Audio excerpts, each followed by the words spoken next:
The Ohio State Buckeyes went on the road to play in Camp Randall in a primetime matchup against the Wisconsin Badgers, who were in first place in the Big Ten West.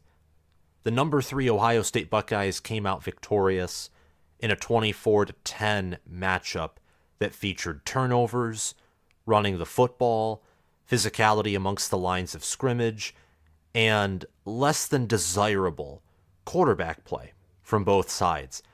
What was funny is during this game, Todd Blackledge was talking about how Braden Locke has impressed the staff and even impressed him with his poise and maturity.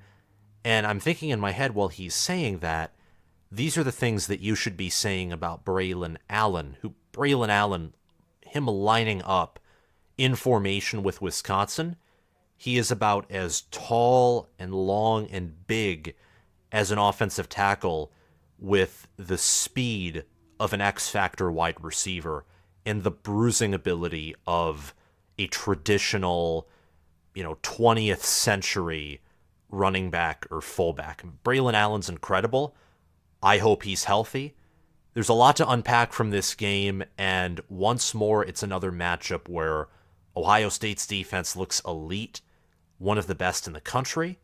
Yes, there were some concerns with the run game, but that's how good Braelon Allen is, and after he went down, even Wisconsin's great offensive line could not hold their own at the point of attack against Ohio State's elite defense.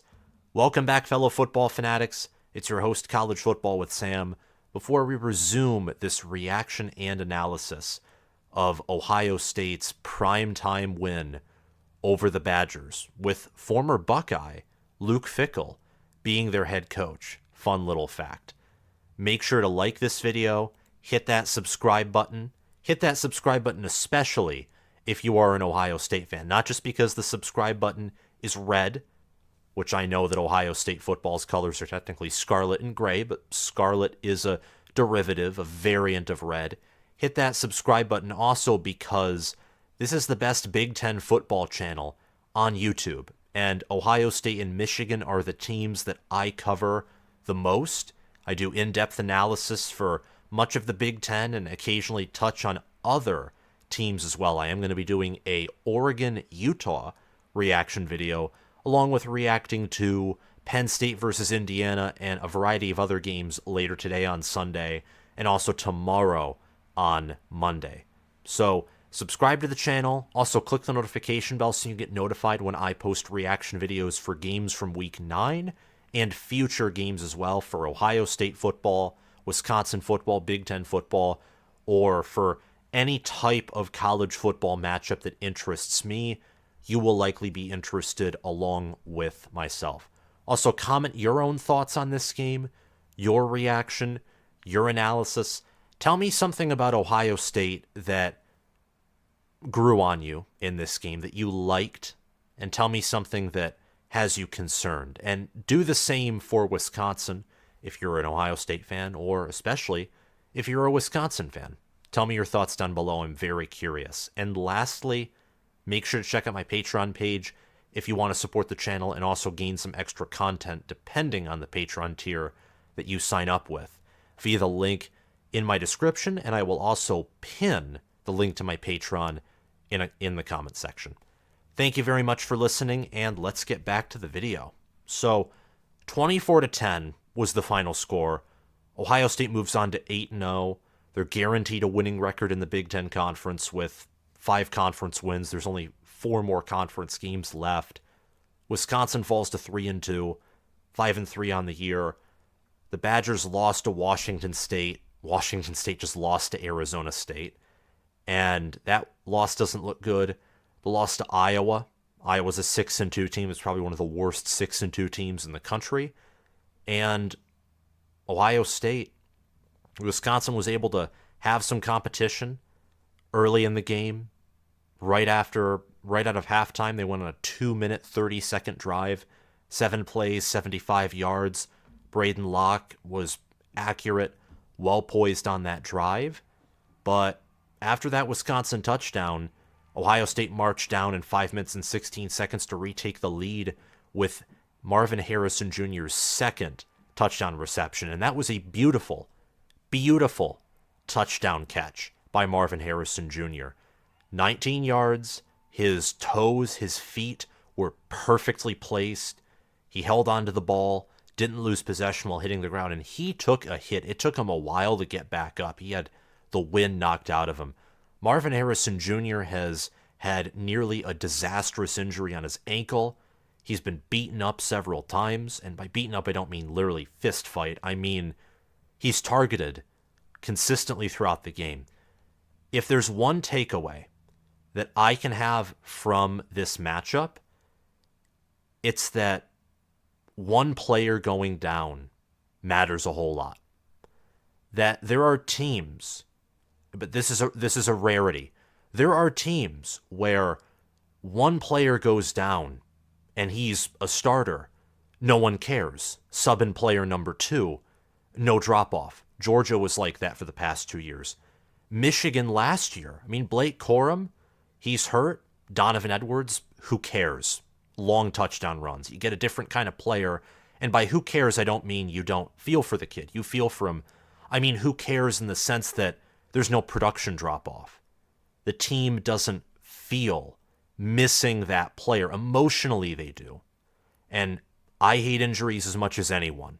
And I've said that many times before. It sucks that Allen is hurt. I wince every time that I see a player hurt. What I'm trying to express is Trayanum Henderson rejuvenated Ohio State's ground attack. And when he isn't there, the run game is non-existent. Ohio State needs Trayanum Henderson. And they need Marvin Harrison Jr. If Marvin Harrison Jr., just season-ending injury, what's going to happen to the passing offense? Especially in this game where Kyle McCord, 17 of 26, 226 passing yards, 2 touchdowns to Marvin Harrison Jr., 2 interceptions. One of those interceptions, which he threw to Ricardo Holman, of course, was another pass attempt to Marvin Harrison Jr. And Marvin Harrison Jr. had 123 yards out of Ohio State's 226 passing yards. He had more than half of Ohio State's passing yards, 6 receptions, several more targets that were fallen incomplete or Kyle McCord threw over Marvin Harrison Jr. or didn't accurately throw to him. McCord did show some accuracy issues, amongst other things, but there were also times where he threw absolutely perfect dimes. So this Ohio State team, defensively it's different. Denzel Burke, last week, he's out. A plug-in player number 2, welcome freshman Jermaine Matthews Jr., and Penn State still cannot help themselves passing the football. Ohio State's offense, I think, any kind of preseason luster, and maybe I'm very late for this, I think we're really figuring out that this offense, it's not hanging by a thread, per se, but I think its upside, in a sense, is hanging by a few strings. And having Henderson, having Marvin Harrison Jr. is so important. And also Cade Stover, I don't know why necessarily, but he did not have a single catch all game. He had a lot of nice blocks, though. I mean, he's a great blocking tight end. If anything, maybe an elite blocking tight end. But it was very interesting watching how Wisconsin's run game, Braelon Allen goes down and they have to go pass heavy. And with a second string quarterback, a wide receiver core that's prone to drops, Wisconsin averaged 4.2 yards per pass attempt. And Jackson Acker, 9 carries, 34 yards, 3.8 yards per carry. Without Braelon Allen, I said it when it was announced that he was on the sidelines. I told my dad while we were watching this game, I'm like, this game's done. Wisconsin's not winning without Braelon Allen. And Allen, 10 carries, 50 yards. He had 1 fumble that Ohio State recovered, and then another fumble that his own teammate recovered. And at that moment, Wisconsin already, to a certain degree, was digging themselves in a hole because they don't want to turn over the football. They want to be cautious. They know that their defense can limit this Ohio State offense. But They play it safe. And by altering their game plan so early as the first quarter, Wisconsin, their staff, Luke Fickell, put Ohio State in an even better position to win, I think unintentionally. On Wisconsin's first 2 drives, they ran Braelon Allen 4 times, and 1 out of every 2 carries for Allen in those drives, he coughed up the football. That does cause concern. However, if you're Wisconsin, you know that with Braden Locke at quarterback, with Will Pauling, Chimere Dike, Keontez Lewis, and a wide receiver core that has a lot of upside, CJ Williams as well. He caught a ball. It was a nice catch, by the way. But a wide receiver core that nonetheless is very prone to drops. If you want to win, you have to run the football. Let me spell it out for you. RUN space THE space FOOTBALL. Run the football. You have to.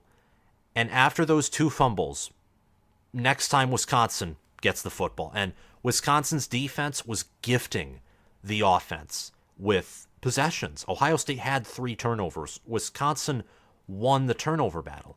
And you look at the play-by-play, Ohio State turned it over on downs with a fumble. And they settled for a field goal. Then a punt was forced. And then there was an interception.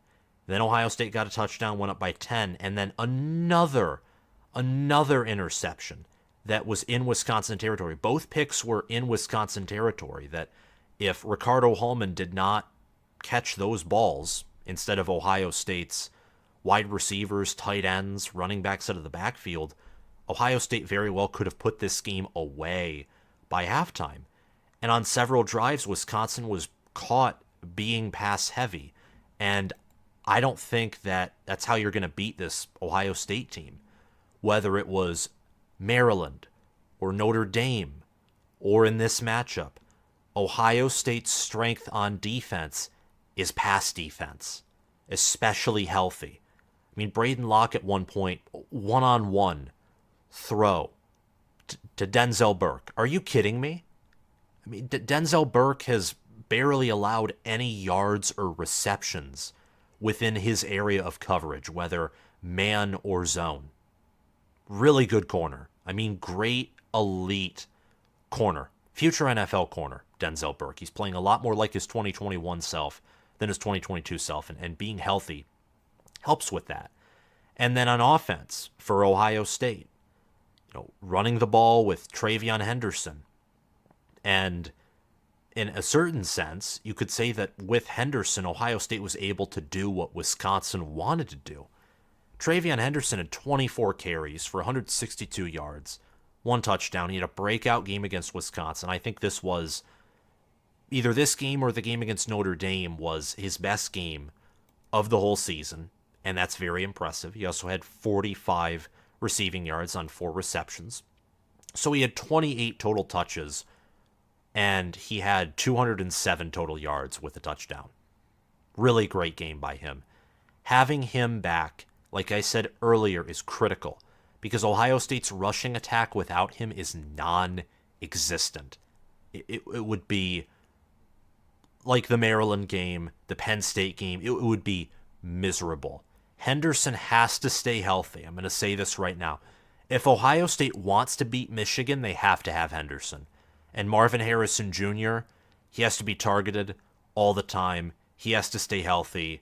Emeka Egbuka has to stay healthy. Stover has to get involved. Like I said earlier, the upside that this offense has, which is very high, you take out 1 or 2 players, the upside's gone, and you're left with the inconsistencies that we see for about half of the game, or for the drives where Ohio State doesn't get into the end zone, or they do, they get into the red zone rather, but they kick field goals, or it takes them several plays to execute in the red zone to get a touchdown, and they seem out of their identity. I don't want to be too critical of this offense, but the offensive line still is not close to elite. Quarterback play, McCord threw 2 interceptions. He had a lot of inaccurate balls. He also had some nice passes. Like his 2 passes to Marvin Harrison Jr., those are perfect. You can't do any better than that. But Braden Locke, he also had some really good passes too. So consistency for Kyle McCord is really important. Henderson and Harrison were the most consistent players for Ohio State's offense. They led the team in receiving yards. Henderson had 45 receiving yards. Marvin Harrison Jr. had 123 receiving yards. He's averaging 18.5 yards per reception. He has 889 receiving yards, 8 receiving touchdowns on 48 receptions. And if CJ Stroud was back for this season, he'd already be well over 1,000 receiving yards. I mean, he is open, he is everywhere, and he is elite all the time. He's America's best wide receiver. In fact, Ryan Day said post-game that he thinks Marvin Harrison Jr. is America's best player. He very well could be right on that. I mean, freak athlete, very intelligent, disciplined player. I mean, he's just, you cannot have a better gift as a player than Marvin Harrison Jr. You can't. Very hard worker, relentless, tough, plays through injury, whether it's Notre Dame or whether, on that second touchdown catch, he got hit pretty hard. He got landed on weird, but he stuck through it. And then Trayanum Henderson, another very consistent player. 24 carries, 162 yards, averaging nearly 7 yards per carry, 1 rushing touchdown. On the year, Henderson is getting close to 500 rushing yards. He has 6 rushing touchdowns. He's averaging 6.7 yards per carry. He's been away since the Notre Dame game, so he's had about a month to recover from his injury. He was out against Maryland, out against Purdue, out against Penn State, and he was banged up during the bye week. So for about 4 weeks, he's been resting that injury and taking care of it, and he looked very healthy. Looked like the elite player, the great player that we've seen for the past 2 seasons when he's healthy, or even when he's banged up. He still has that speed and fluidity and agility that we all like to see. And the defense for Ohio State, the defense gave Ohio State's offense multiple opportunities, and they shut down Wisconsin's offense. I mean, there were those 2 drives, the field goal and the touchdown. That was it. Wisconsin on the day only had 259 total yards. And a lot of those yards came on some of the final drives that Wisconsin had where they were backed up almost in their own end zone and they got to about the 40 or the 50, and then they had to surrender. I mean, this is literally a perfectly executed bend but don't break defense from Jim Knowles. Of course, like every defense, it has its drawbacks. Manny Diaz's defense, for example, we'll talk about them later today. Super aggressive, like to light up the scoreboard, and there goes Brennan Sorsby making himself look like Joe Burrow in 2019. If you're aggressive, you will give up big plays. That's what happened to Ohio State last season. They gave up a plethora of big, painful, game-ending, momentum-grabbing plays, whether it was to Michigan, Georgia, in some cases, Penn State as well that year. In Ohio State's biggest games, I mean, even Lorenzo Styles had a long reception against Ohio State last year when he was with Notre Dame and not the Buckeyes. So Jim Knowles' defense has really undergone a lot of systematic changes, and the defense executes better. They're more disciplined, they're stronger, they're tougher. I really enjoy watching this defense. I do. The problem with Ohio State is this offense is, and I don't want to sound too harsh, I've probably said that once or twice, but the expectation for an Ohio State offense is very high. And Henderson, Marvin Harrison Jr., these are elite players. They are. However, you have to have more than just those 2. You have to have more than just 2 players out of 11 to fully function as an offense. And maybe I'm overreacting here, but Marvin Harrison Jr. and Trayanum Henderson, they're great players. They can probably carry Ohio State through a lot of games, but to maximize the Buckeyes' chances to win, McCord has to do better than 2 touchdowns, 2 interceptions. Has to do better than a 56 quarterback efficiency rating. I was very impressed with individual efforts by Ohio State and the team effort of the defense. But the team effort of the offense, I came away, I'd say, a little underwhelmed by. And we'll get more into that later in this video. I'm talking about Wisconsin. Braden Locke definitely, I think, has potential, has maturity, and has poise. And the wide receivers, they struggled with drops, but also they were able to get open. They made some pretty incredible catches. I think the wide receivers are solid, and they have potential as a group and as individuals as well. Wisconsin had 259 offensive yards, 1 touchdown.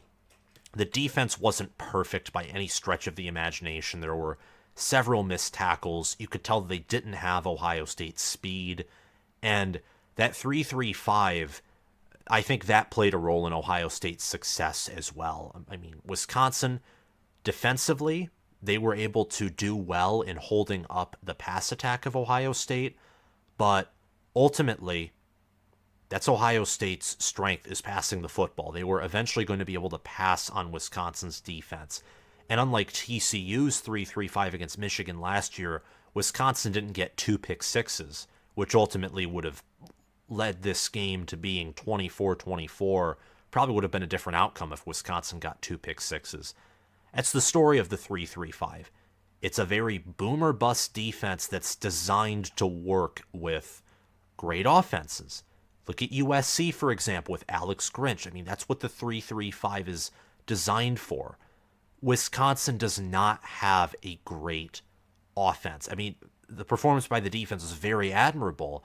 I'm just pointing out that if Wisconsin wanted to have a chance to win, they had to have a good performance either on the ground or through the air. And they likely weren't going to have a performance and put yards through the air with Braden Locke at quarterback, the wide receivers, and also the tight ends that they have. That wasn't going to happen. They have not been successful this year with garnering big plays, with getting scores through the air. Really, they have reverted back to using their ground game. And Chez Mellusi, sadly, is already out for the season.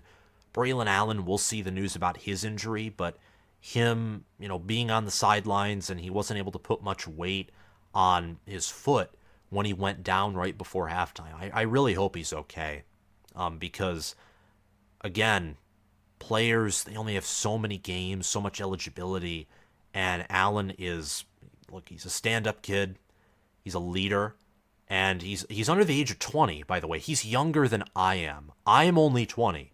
I think Braelon Allen's 19.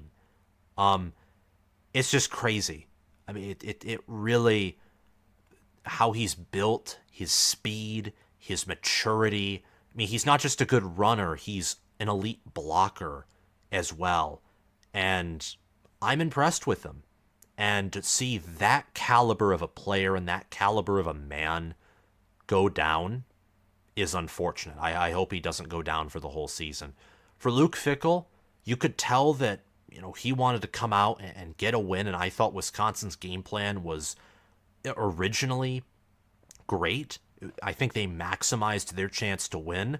Unfortunately, I think they were too reactive with those early fumbles. Braelon Allen being injured really, that took away any hope of an upset or a game that came down to the wire. So, looking ahead, Wisconsin right now is tied for first in the Big Ten West. They're tied with Minnesota, Iowa, and Nebraska. I mean, that just sounds so weird to say. It's exactly like last year, except instead of, Purdue and Illinois being in the conversation, Nebraska is in the conversation. Oh, somehow, I mean, if Northwestern beats Iowa, they're in the conversation too. I mean, strange times, extremely, extremely strange times for the Big Ten West, and really the Big Ten as a whole. The Big Ten right now has 8 out of the bottom 10 scoring offenses in all of college football. I think Indiana, Purdue, Iowa, Michigan State, and there's several others too that are all the way down there in bottom 10 scoring offenses of FBS. It's nuts, It's unfathomable. I don't even want to talk about it here. Ohio State, Penn State, Michigan, that's the top group. That's the top of Mount Olympus, and then it's a big drop off from those three teams. And Michigan at a bye. Penn State, we'll talk about them later today. I'm going to make a video about them later today. I mean, that was holy cow. Like, how do you let Indiana do that? But Penn State came out with a win. Drew Aller did have some nice throws along with inaccurate ones, and Penn State's defense eventually bowed up, got a safety, forced some turnovers. We're talking about Wisconsin and Ohio State here. For Wisconsin, Ricardo Hallman and that secondary were really swarming all around. Ricardo Hallman had a pick. Preston Zachman had a pick. Wisconsin had 4 sacks, 9 tackles for loss, 2 passes defended. I mean, this is an aggressive defense. And Mike Tressel, I think, is one of the best defensive coordinators in all of college football. This team, I was too high on entering this season. I projected them to go 10-2. Right now, they're 5-3, 3-2 in conference. I mean, their future matchup against Minnesota, I'd say that's one to look at with concern. Nebraska is peaking. Their offensive line is getting better. Their offense is getting better despite the injuries they've suffered. They have a run game. They're finally believing in themselves, and they have one of the best defenses in, dare I say it, possibly all of college football. I mean, that sounds nuts to say, but Nebraska, I mean, they have a defense. Northwestern, that's a game that if Allen isn't healthy and Locke, with him at quarterback and the offense that is being operated without Allen and with more of a pass-heavy type scheme, there are several games outside of, I'd say, at Indiana, because Indiana just isn't good. They might be broken after that game against Penn State where they just couldn't finish. There's a potential for Wisconsin to lose more than just one game on their remaining schedule. I mean, 7-5, 8-4, I think seems very likely for this team. They can also win out, though. They have the talent in the trenches and on defense to go 9-3. If they win out, as long as Iowa, due to tiebreakers, doesn't also win out, they will be in Indy. And spoiler alert, I don't think Iowa's going to win out. I mean, that offense is too bad for Iowa, to go 10-2. It's way too bad. I mean, they're either losing to Rutgers or Nebraska, and I could see them lose to Illinois or Northwestern just because the margin for error for this Iowa team is so small that 1 or 2 turnovers is like dropping an anvil from, the Empire State Building onto a human being. I mean, that's how disastrous an offensive turnover is for this Iowa team. And they committed 3 of them against Minnesota. But Wisconsin, they don't control their own destiny. They don't. But they're the most talented team in the West. Braden Locke, again, he actually had a 61 quarterback efficiency rating. He had a more efficient game, according to ESPN, than Kyle McCord did, which I totally believe. And the Badgers were still able to rush for nearly 4 yards per carry, even when Allen only accounted for 10 carries out of 25. So, Wisconsin, they have potential. They do have a ground game. Will Pauling, 1 receiving touchdown, 51 receiving yards. Bryson Green had 46 receiving yards. Pauling on the season has 2 receiving touchdowns, 449 receiving yards. He's averaging exactly 11 yards per reception. He transferred in from Cincinnati.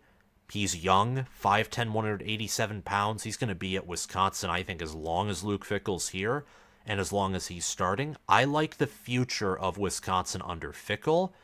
I just underestimated the length of time it would take to rebuild this team and how much they had to get right as a staff and as a roster for them to explode this season. And Tanner Mordecai, he was playing pretty mediocre football, then he went down, and Braden Locke doesn't have the same mobility or the same experience. I mean, Wisconsin right now, with the injuries they have, is put in a really rough position. So That's why I picked Ohio State to win this game and to cover the spread. Ohio State won by 14. The spread was 14.5. But that was about the only thing that went majorly wrong for the Buckeyes in this matchup. And that's just based off of the fact that I want to be right in my predictions. Ohio State won by double digits. They were tied at one point, but they never trailed. And after Wisconsin tied up the football game, Ohio State took 5 minutes off the clock, drove down, and had another touchdown pass to Marvin Harrison Jr. This defense is patient, physical, athletic. Ohio State put up 407 offensive yards. They had 3 touchdowns. All of this, by the way, with 3 turnovers. A fumble on a 4th down, 2 interceptions in Wisconsin territory, and this Ohio State defense bowed up. Bowed up. They only allowed 2 drives that meant anything of substance. Wisconsin attempted a long field goal. They missed it. Ohio State, I believe, they didn't miss a field goal, but again, that missed 4th down conversion. Both teams left potential points off the board, and Ohio State made a lot of mistakes. But altogether, this defense, if you looked at the box score and you saw the fact that they only had 2 sacks and 4 tackles for loss, you might think that it was Wisconsin who was constantly shooting themselves in the foot. And with that, change of game plan, they didn't do themselves a ton of favors. But Ohio State, they covered well. They allowed some conversions on 3rd down and some big plays through the air. But they held Braden Locke to 18 completions on 38 attempts. Wisconsin was 0 of 2 on 4th down, 6 of 16 on 3rd down. Wisconsin only averaged 4.2 yards per pass attempt, 3.8 yards per rush. Both teams had around 5 penalties for around 25 yards. Wisconsin had 5 penalties for 26 yards. Ohio State had 6 penalties for 25 yards. The Buckeyes also, with Henderson as their running back, they were able to do something that they haven't done for much of the season, but you can tell that they've wanted to, because I've speculated about this and talked about this, about the reason why Ohio State is running the football so much, even when it seems like they're throwing away possessions, is so that they can control the tempo of the game. Talk about tempo. Talk about slowing the game down. Talk about being a boa constrictor and being physically tough. Wisconsin is known for dominating TOP, traditionally, running the football all over you. Ohio State had a nearly 12-minute possession advantage over the Badgers in their own stadium when they've struggled to run the football all season long. I mean, adding Henderson to the offense creates a whole different dynamic. And I will say here, I'm a Michigan fan.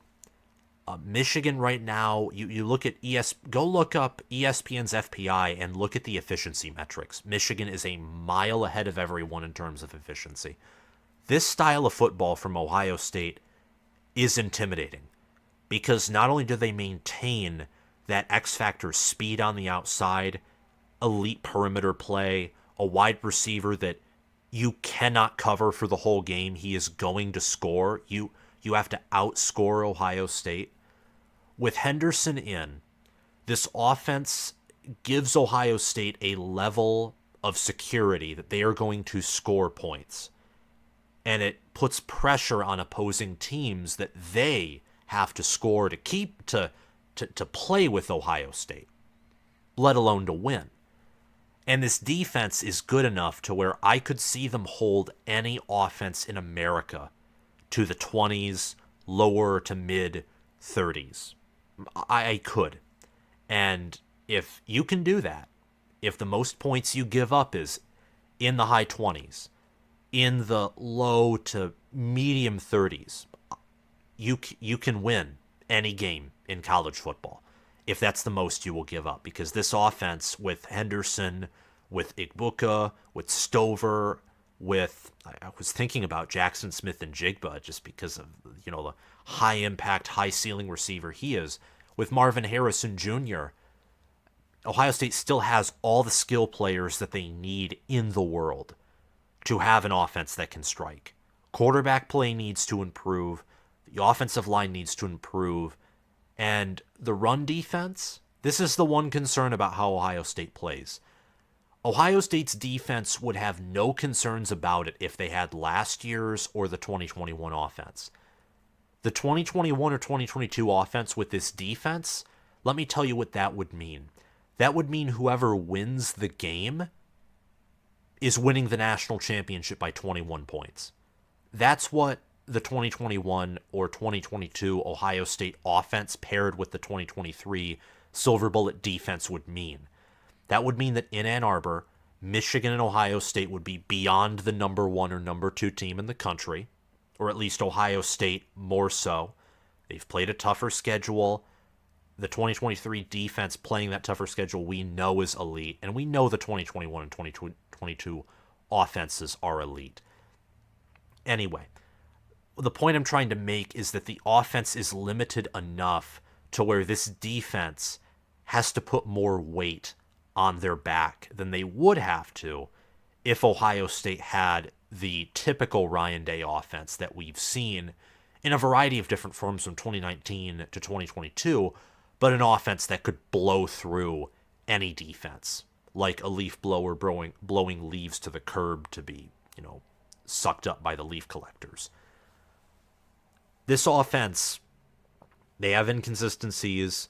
McCord turning it over 3 times, and a passing game that really relies on Marvin Harrison Jr. Marvin Harrison Jr. and Kyle McCord do have that special connection, and that connection that McCord doesn't have with either Cade Stover or any other wide receiver. And I think that without the consistent threat of scoring on every drive that Ohio State's offense used to present, this defense really has to play a much more perfect game than perhaps that they want to. And they've been able to play very conservatively. They haven't had to make too many risks or too many choices because Penn State's offense is limited. Even Notre Dame's offense has limits to it. Maryland's offense, limited. Wisconsin's offense, limited. Michigan's offense, not limited. Oregon's offense, not limited. Georgia's offense, with, or dare I say it, without Brock Bowers, not limited. Texas's offense, with a healthy Quinn Ewers, not limited.